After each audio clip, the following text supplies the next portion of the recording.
66 million years ago, Earth and the dinosaurs experienced one of the most violent days in our planet's history. A day so destructive and chaotic that its legacy is still physically visible millions of years later.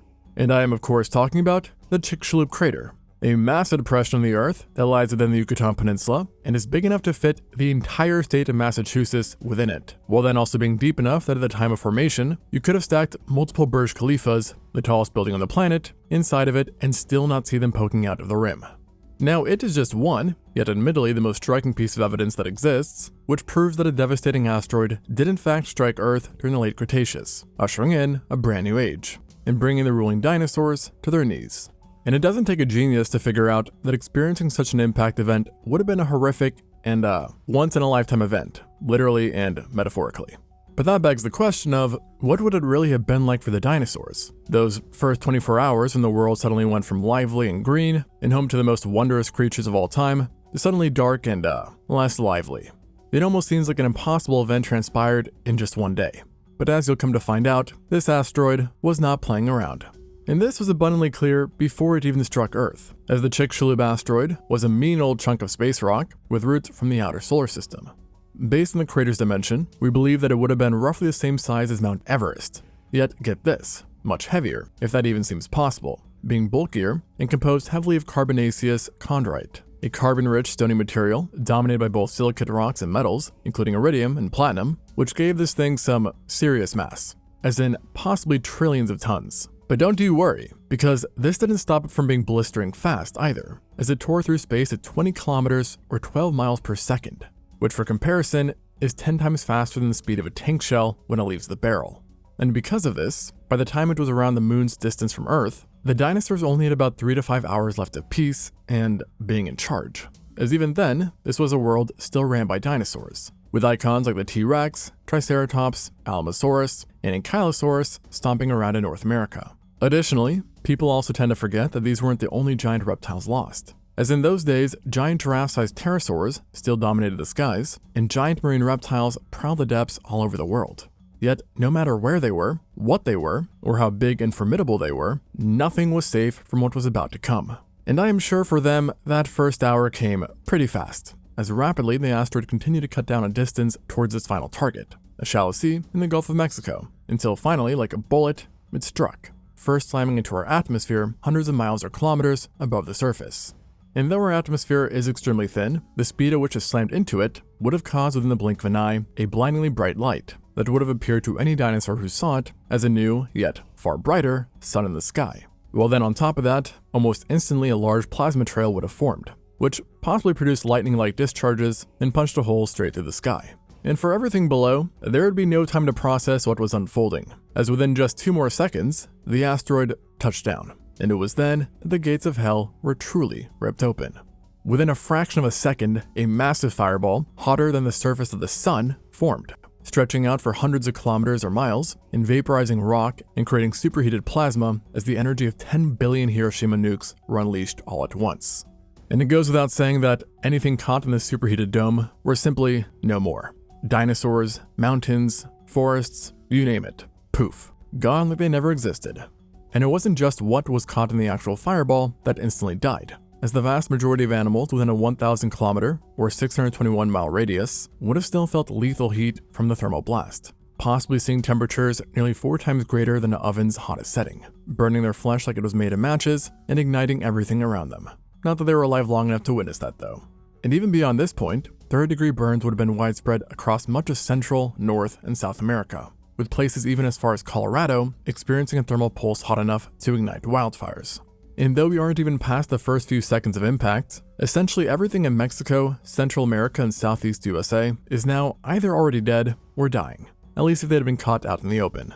And for anything lucky, or perhaps unlucky enough, to have been shielded from the thermal pulse, they were soon about to get acquainted with the asteroid anyways, as along with exploding in brilliant fashion, the impact sent huge amounts of kinetic energy coursing through the planet like an enormous hammer, creating destructive seismic waves unlike anything humanity has ever felt, with the impact likely causing a massive magnitude 10 to 11 earthquake. So, in other words, an earthquake that is just, 10 to 100 times more powerful than the most powerful earthquake ever recorded on human instruments. And these deadly seismic waves would have moved surprisingly fast, reaching places like Canada within minutes, while then even the opposite side of the world probably felt them in under an hour. Like any earthquake, the closer you were to the epicenter, the stronger the effects you would have felt, with large swathes of the Western Hemisphere experiencing massive landslides, coastal collapses, and the ground moving violently enough to literally throw multi-tonned animals from their feet, which for many large dinosaurs could have been a death sentence in itself, as they could have been unable to get back up, nursing possibly broken bones and injuries. And this shaking was so powerful that in places like the Tanis Formation of North Dakota, which lays over 1,900 miles from the actual impact site, we see evidence of the Western Interior Seaway, so in other words a literal sea, experiencing seiches, which in layman terms meant that it would have been sloshing around like a swimming pool in an earthquake, which consequentially would have been deadly for many things in the water, and immediately around it, as it would have sent towering waves spilling forward. And though slower than both the thermal pulse and seismic waves, something else is now making its way across the surface, just seconds after the explosion, a powerful air blast. As the asteroid had struck the surface, the rapidly expanding fireball it had created didn't only consume what was in its path, it also essentially slammed into the surrounding atmosphere, violently shoving it outwards. And this massive displacement of air, in turn compressed into a fast-moving wall of high pressure that in the immediate strike zone traveled out at speeds in excess of 1,000 kilometers per hour or 600 miles per hour. So in other words, fast enough to easily flatten skyscrapers and concrete structures, if there had been any. Obviously though, in this case what ended up getting flattened was a bunch of plants, dinosaurs, and other animals, who were likely literally stripped to the bone and violently dismembered by the extreme pressure. And while this is overkill, you should also know that the air blast would have been superheated at first too.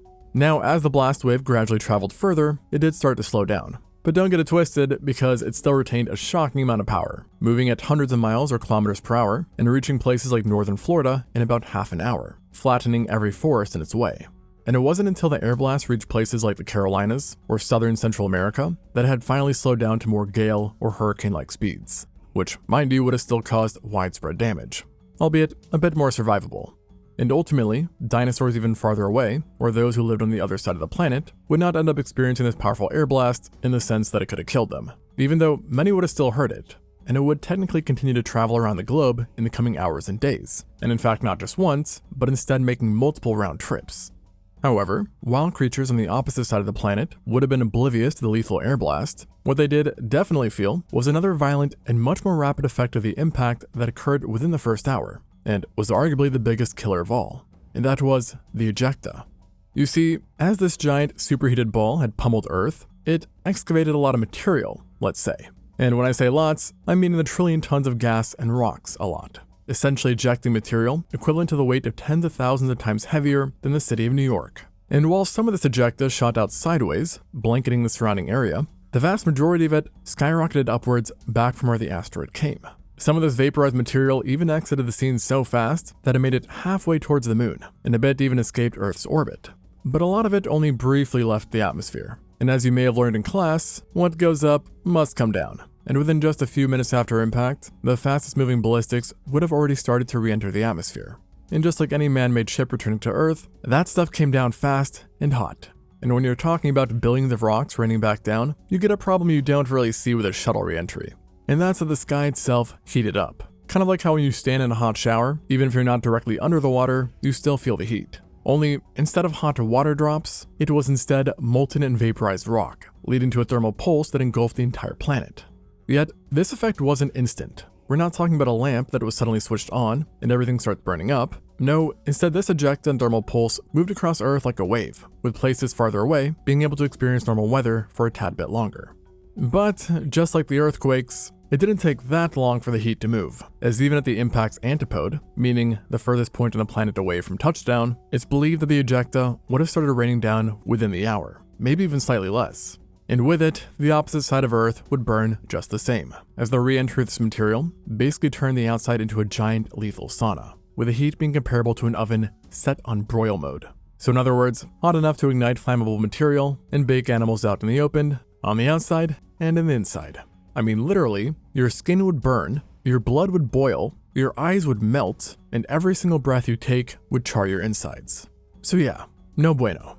And it wouldn't have mattered if something was armored like the Ankylosaurus, or giant like a sauropod, everything caught is burning. And as one researcher put it, this thermal pulse was equivalent to a 1 megaton nuke going off every 4 miles across the entire planet. And while it's not conclusive, some models suggest this horrific baking of the atmosphere lasted for around an hour, possibly more. Yet obviously the temperatures fluctuated over the course of this time. And this thermal pulse didn't just directly kill scores of creatures across the planet who were caught out in the open, it also created massive wildfires that likely engulfed 70% of the world's forest. And these fires would have lasted for hours, even days, and raged with unprecedented ferocity as all exposed vegetation burned, suffocating life within forests or simply outright engulfing them in flames. And these fires wouldn't have been any old regular forest fires either, as given just how intense they were, much of the blazes would have transformed into firestorms, which are large uncontrollable fires that create and feed their own weather patterns and powerful winds, which can lead to things like fire tornadoes being common. Yeah, tornadoes of fire being common. So, just to briefly recap, within the first hour alone, the asteroid had decimated the entire planet through the initial explosion, thermal radiation, a powerful air blast, mega earthquakes, and then vaporized molten ejecta, which turned the Earth into one giant oven.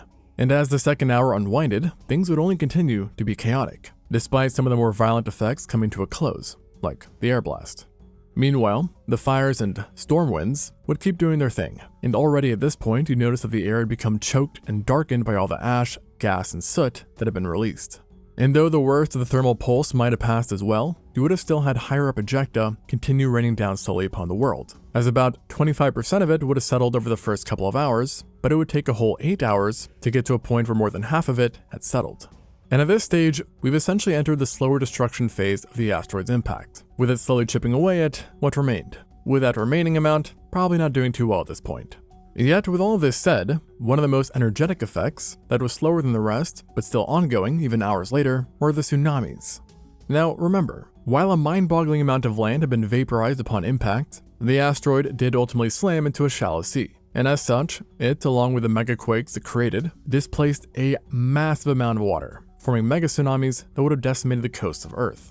And just like the other aspects of the asteroid, the wave was by far the craziest at the beginning of the collision, with the immediate crater formation creating a wall of water that was nearly 4 times the height of the Empire State Building, which for comparison, the deadliest tsunami in human history, the 2004 Boxing Day tsunami, only had a max height of 30 meters or 100 feet, and yet killed over 200,000 people. And so, when this wall of death slammed to the Gulf of Mexico, it shredded through anything in its path, while in areas bordering the Gulf, the waves would have been closer to 100 meters or 300 feet tall, still absolutely massive, and would have traveled inland for miles, killing scores of marine life that were at first better shielded from the initial blasts and earthquakes.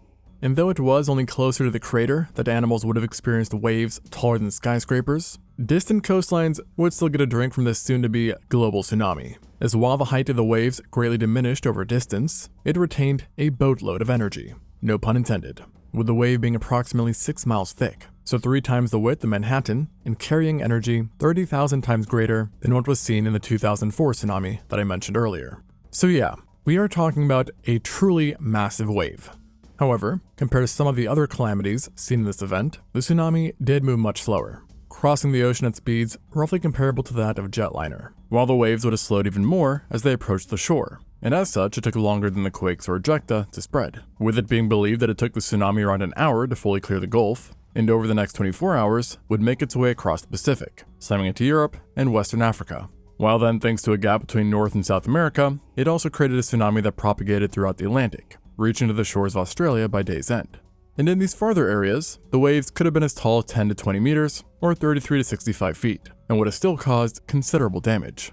And we know this for sure, as in Antarctica, researchers found the collections of a large amount of fossilized marine animals that seemingly died in a violent fashion, and at the same time, suggesting that even in places like this, marine ecosystems and coastal environments were shredded apart. And ultimately, time-wise, it would take 48 hours for this global tsunami to fully circle the planet. The strength and intensity seen in the tsunami also meant that in many areas across the planet, especially closer to ground zero, giant waves and tsunami-like conditions would have likely persisted for hours as things try to return to normal. And if you somehow had survived this, and everything else thrown at the planet in the first few hours, you could also expect to start dealing with the aftershocks from the megaquake around this time. And I wouldn't expect the Earth to pull any punches in this regard either, as in general aftershocks from an earthquake can be just 1 magnitude less than the main event. Meaning, if this earthquake had truly been an 11, simply the aftershocks could have been stronger than any earthquake in recorded history, coming in at a magnitude of 10. Additionally, not only do you get stronger aftershocks with more powerful earthquakes, you also get more frequent ones, which in this case would have numbered in the thousands, and for the rest of the day they would continue to shake the planet and its few survivors to the core. And though I am focusing more on the first day, these aftershocks really do demonstrate the insane energy released in this extinction, as seismic activity from this event would potentially continue to linger for thousands of years.